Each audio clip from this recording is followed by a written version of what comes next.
Imagine being sentenced to death, not for murder, not for treason, not for raising a sword against your nation. Imagine being handed a cup of poison because you asked too many questions, because you made powerful men feel uncomfortable, because you refused to stop thinking. That was Athens, 399 BC, and that was Socrates. But here's what history rarely tells you. He could have walked away. He had every chance, and he chose not to. Athens, in the final years of the 5th century BC, was a city wearing a mask. On the surface, marble columns, open agoras, philosophers debating beneath an indigo sky. The birthplace of democracy, they called it, the cradle of Western thought. But beneath all that beauty, something had cracked. Athens had just lost a brutal, decades-long war against Sparta. The city was humiliated, afraid, and hungry for someone to blame. Into that tension walked a man who looked nothing like a hero. Socrates was short, heavy-set, with a flat nose and eyes that bulged slightly. Contemporaries actually compared him to a satyr, a mythological creature, half man and half wild. He owned no property, he wrote no books, he wore the same simple cloak in summer as in winter, and walked the market barefoot on stone streets that would have cut ordinary men down. You wouldn't have looked at him twice. And yet, every single person who stopped to talk to him walked away changed, sometimes enlightened, sometimes furious, always unsettled. Because Socrates had a gift that the powerful have always feared more than swords. He had questions. Precise, surgical, relentless questions that peeled back pretension like skin off fruit until nothing remained but raw, uncomfortable truth. He called it the elenchus, a method of cross-examination that exposed the gap between what people believed they knew and what they actually understood. He walked up to generals and asked them to define courage. They stumbled. He approached politicians and asked them to define justice. They raged. He questioned poets about the meaning of their own words, and they couldn't answer. This was not performance. This was his mission, and it was going to kill him.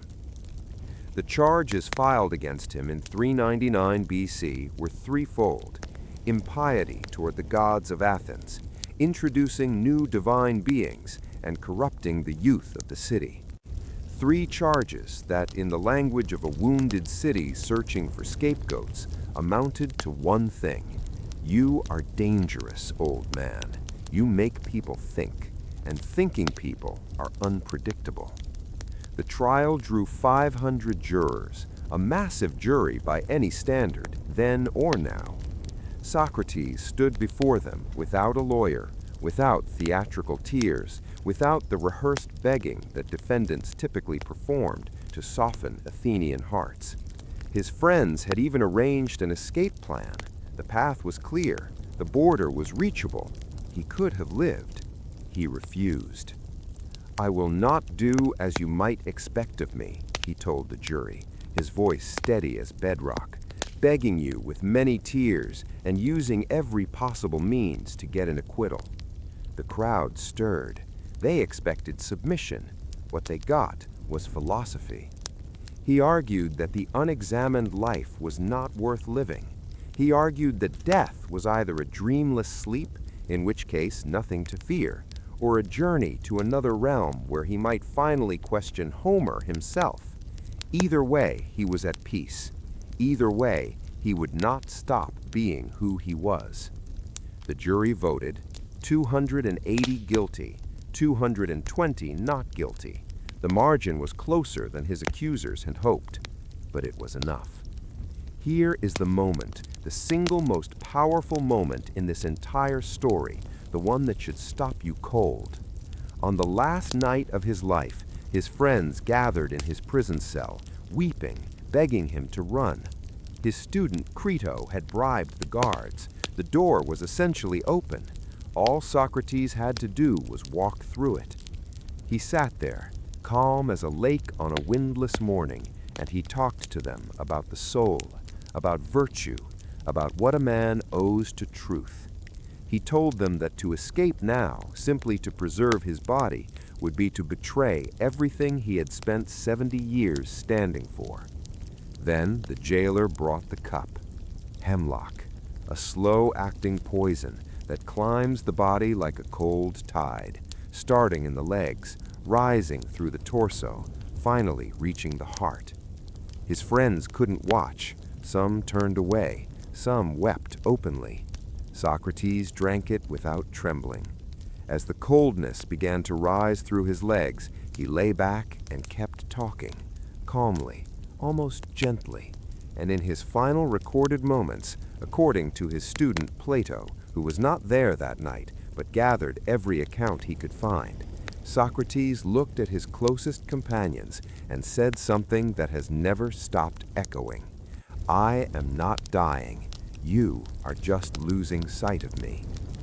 He died in 399 BC. He left no writings, no property, no empire. What he left was a method, a way of thinking that became the bedrock of Western philosophy, science, law, and yes, American democracy itself.